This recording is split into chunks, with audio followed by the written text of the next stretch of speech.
in regards to what I had to put in. Today is day 47, season 3 is coming in. Start off today. Got the disco, ice 200 and cattle trailer parked up as usual. I believe the oil tank is due to be filled up within the next couple of days, so we're going to miss that again. But yeah, they've been doing quite a bit with kit recently. Nothing's changed in the shed. Obviously, the kit will have to be taken out, as obviously it's less than a month now till the ram comes in. Well, in with the ewes. Obviously, depending on the weather, they might come in here, or the cows might come in here, so this needs to be emptied. Meaning, the farmer has decided that he will put the kit in the field for once. As apparently the growth was so bad this year, he's not even bothered about it. So, yep. JCB mini digger's parked up. She's now fixed. Took him quite a while to fix it, but it's fixed now and working, so all's good there. So, you see these two ducks here looking a bit lost right there. Ducklings are looking around for them. And we've got the chickens as well. There you got the hen, she's like acting more confused, like where's my chicks gone? But they're obviously no longer here. 740 still parked up in the church. Got logs, mower, baler, bale wrapper, Joe Forger, brake, and a lawnmower. Still haven't had any news on this little workshop bit here, and they still haven't closed back window. But luckily the chickens haven't tried to get in yet. In the shed, we've got all the fert bags there, so they got 6 now. 6 fert bags in there. Fert spreader obviously, 6016, 6920S, and the spare edge gun in the back of the shed there. Then here we have quite, well, an interesting duo, you could say. So we have RT6 175 on Arcane Classic. We have the Contractors TVT 190 on their Heron H2. Believed 18 ton, I don't know. I'm gonna say 18 ton, probably wrong. Correct me if I am. But yeah, so they've got that there. So basically, Matt is in the T6, and he's helping out with a bit of maize, as the contractors are doing a job for someone,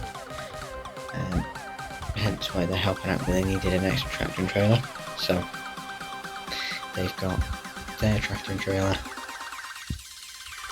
they've got the contractor's tractor and trailer, they've got our tractor and trailer, and I think they've got another tractor and trailer, so they've got 4 trailers in the go.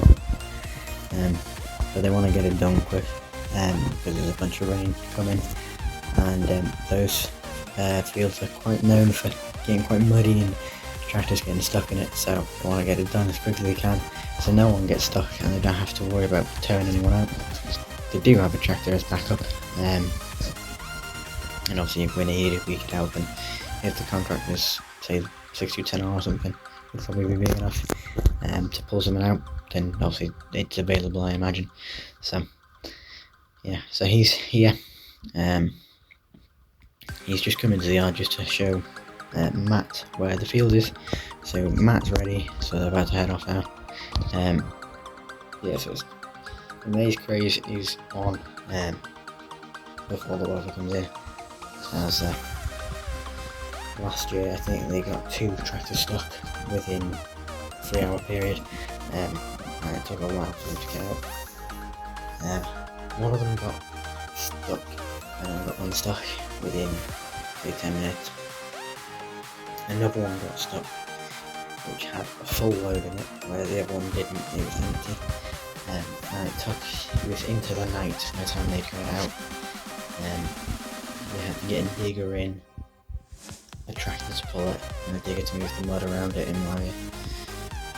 They ended up finishing the field, but obviously the tractor was still stuck, so they were down a tractor and obviously trying to fix the obviously massive sort of pothole that the tractor created in the field. So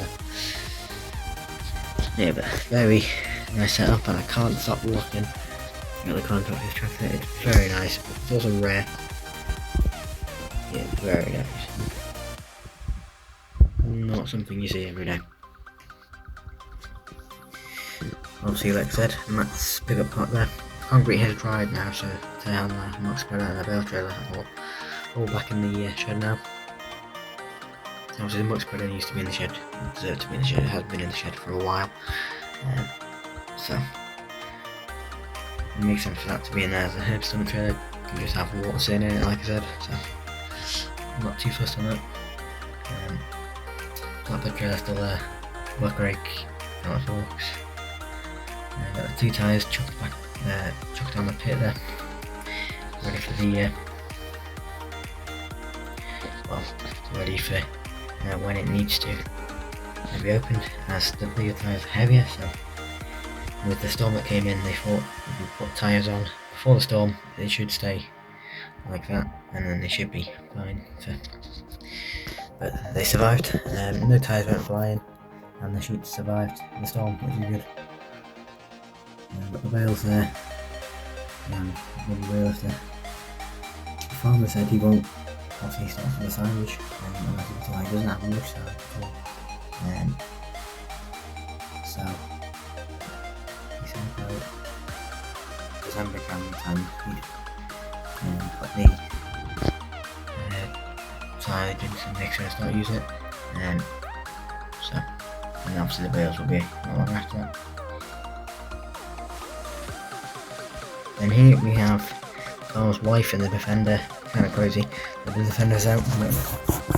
As you can see, like I said, everything is stored in the Defender. She's got the sheep trailer with 2 ducklings and 2 chicks. So, hence why the sort of parents over there are looking for their young, because they're in the trailer. So, yeah,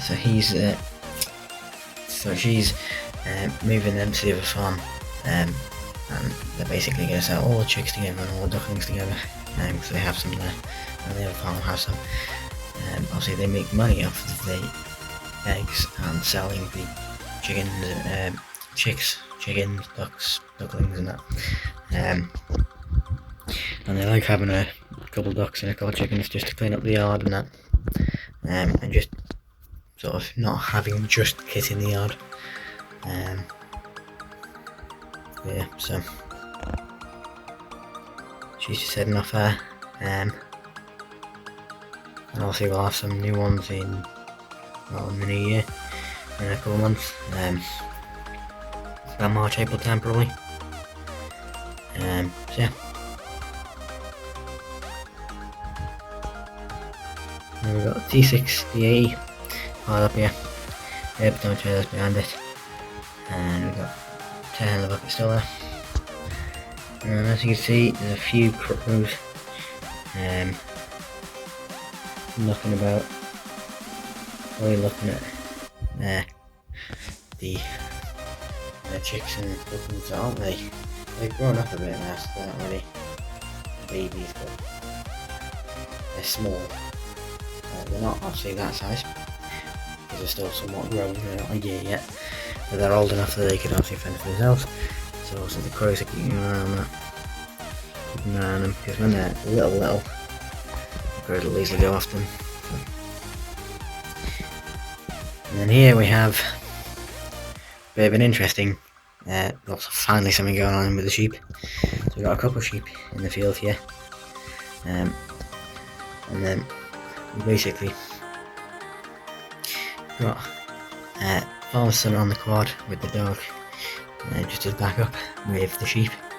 And we've got farmer there pushing them through today, riding them through the footpath there. They do have a sheep race, but it's currently out of order, so we just thought they'd just use the hurdles for now. And basically farmer lets them walk through here, one sheep at a time, so he puts his hand in the way to block them, and they walk through, obviously, and go back through, and obviously if they see anyone who's limping, they'll probably take him for a second time.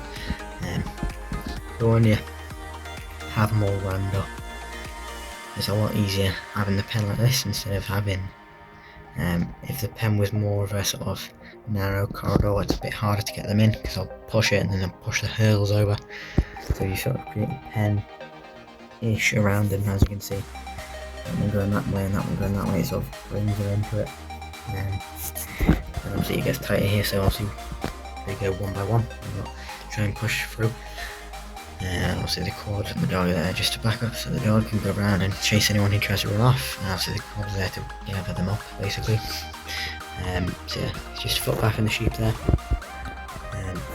Obviously recently bought that as he was looking for one ages ago and he couldn't find one. So he bought one with a sheep brace, and then obviously the sheep brace he didn't think he needed, but he's going to keep it there just in case he does.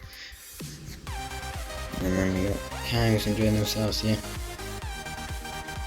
in the field. And as you can see, that grass patch is slowly